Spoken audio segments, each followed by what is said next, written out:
சாதாரணமா சொல்லிட்டு தானோ. ஆனா என்ன காரணம் சொல்லிட்டு நானும் அவரும் சென்னைக்கு போறது? நீ முதல்ல மாமா கிட்ட விஷயத்த சொல்லு. மாமா உன்னை கூட்டிட்டு போவாரு. என்னக்கா யோசிக்கிற? மாமா கிட்ட போய் சொல்லு, அவரு பாத்துப்பாரு எல்லாத்தையும். சித்ரா, அது வந்து சொல்லுமா. ஈஸ்வரி அம்மா, சபையில வைக்க வேண்டிய தாம்பாள தட்டெல்லாம் எடுத்து வச்சாச்சுல்ல? எல்லாமே ரெடி பண்ணியாச்சு. ஒரு தாம்பாளத்துல மஞ்சள் தடவின தேங்காய் வச்சு எடுத்துன்னு வாங்கோ. சரிங்க சாமி, நீங்க போங்க, நான் கொண்டு சீக்கிரம் வாங்கோ. அம்மாடி, சாமி சொன்ன மாதிரி தேங்காய் தட்டை மட்டும் தனியா எடுத்து வை. அப்புறம் மத்த எல்லாத்தையும் எடுத்து வச்சிருமா. என்னம்மா நீ வந்ததுல இருந்து எல்லா வேலையும் என்கிட்ட சொல்லிட்டு இருக்க?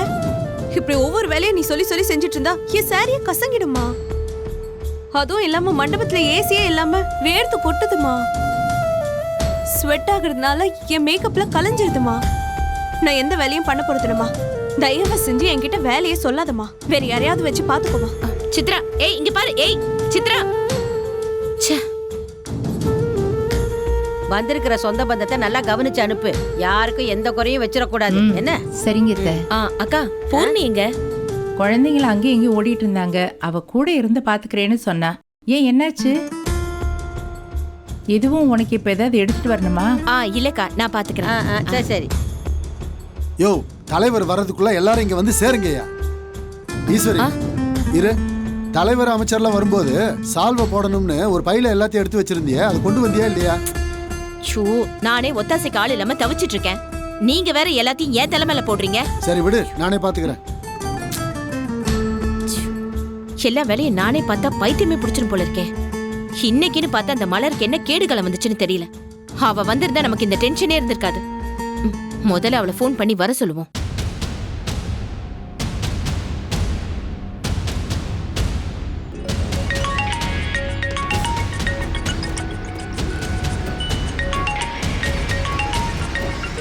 ஈஸ்வரி அம்மா.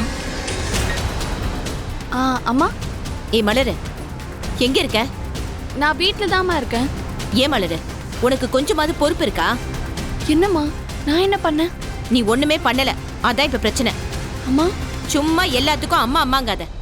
ஃபங்க்ஷன் நடக்கிற நேரத்துல யாராவது வீட்ல உட்கார்ந்துட்டு இருப்பாங்களா? அங்க யாரும் இல்லாத நேரத்துல வீட்ல மகாராணி மாதிரி உட்கார்ந்துட்டு இருக்காக்கும். ஐயோம்மா, அப்படி இல்ல. இங்க பாரு, நீ இப்ப என்ன செய்வியோ ஏது செய்வியோ தெரியாது. எனக்கு ஒத்தாசைக்கு ஆள் இல்லாம பைத்தியமே பிடிக்குது. ஒழுங்கு மரியாதையா ஒரு ஆட்டோவை பிடிச்சு மண்டபத்துக்கு வர வழிய பாரு. உனக்கு காலவர் தான் டைம். அதுக்குள்ள நீங்க வர, புரிஞ்சுதா? சரிங்கம்மா, நான் உடனே வரேன். சொல்லாத, செய்.